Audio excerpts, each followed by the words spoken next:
There was a bit of a debate online about who's the GOAT at featherweight, and some people think it's still Jose Aldo. Some people think it's Max Holloway. I'll save that debate for another time. I don't really want to get into it because no one's going to win, and every side's just going to pick who they think is the right answer. But here's one thing I can say. There is a real possibility that Max Holloway can become the featherweight GSP, only the more modern risk-taking version. Here's what I mean. Like, what made GSP GSP? Well, first of all, again, these are things that could happen. I don't know if it's going to happen, but one probability you should probably consider is that, like, if you think about what made GSP so special, right, it was probably a combination of things. His incredible skill, he was a national icon, he defended his title a number of times, all those things sort of put together this larger package. But when he fought, what did he do, especially in that later stage of his career? He used basically his skills to define the terms of the fight over and over in a very controlling, stifling way. Didn't take a lot of damage at the end there, the Hendricks fight or a couple of others notwithstanding. And that was you could make an argument that some of that was a little risk averse, but the point being it was smart. He kept his title and he did legendary things. But the key there is that he was able to just impose a very dominant, encompassing, fight-defining way of managing his opponent. He took a fight that is normally a very chaotic thing and then controlled for it. We had Rener Gracie on last week, and I asked him, you know, what defines the jiu-jitsu of Brian Ortega? Everyone's got their own style, right?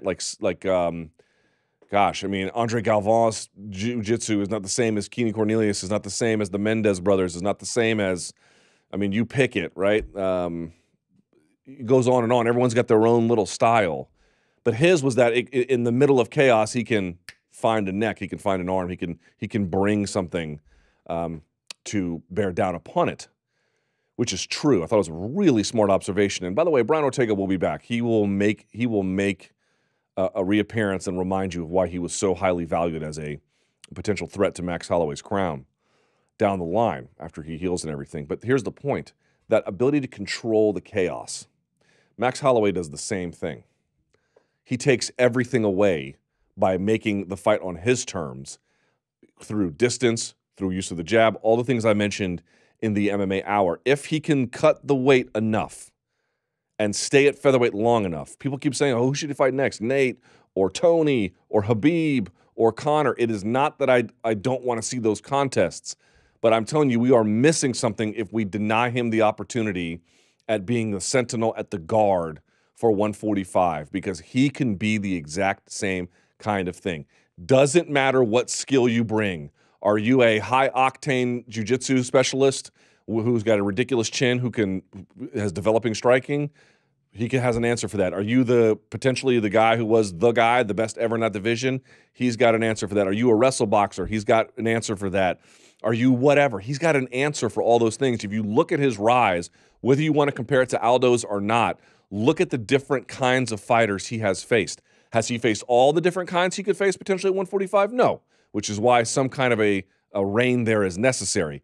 But he has fought a lot of different types already. Guys who are a wrestling threat, guys who are a power threat, guys who are a volume threat, guys who are a striking threat, guys who have veteran experience, guys who are a little bit undeterred by experience and just sort of go for broke. He's got a lot of those things already checked off, and he still is able to narrow the fight to his terms right away, and then over the course of a fight. Except he takes a little more risk when he wants to brawl. He takes a little bit more risk when he wants to put an opponent away. He's putting opponents away his last 3 in a row, I believe, maybe even more. No, 4 in a row with the Pettis fight, I believe, because I don't think he stopped Lamas or Stevens. But you get the idea.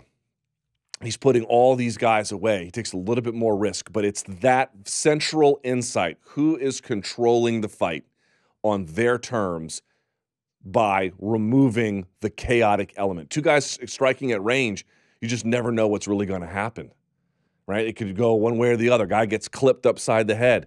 How many times have you seen Max Holloway clipped or just straight on drilled with a punch and nothing happens? Number one, he rarely gets hit. And number two, when he does, it doesn't do a whole lot because he's the one doing all the ass kicking on the other end. He can mind the distance. He can work behind the jab. He sets the terms through the whole course of the fight.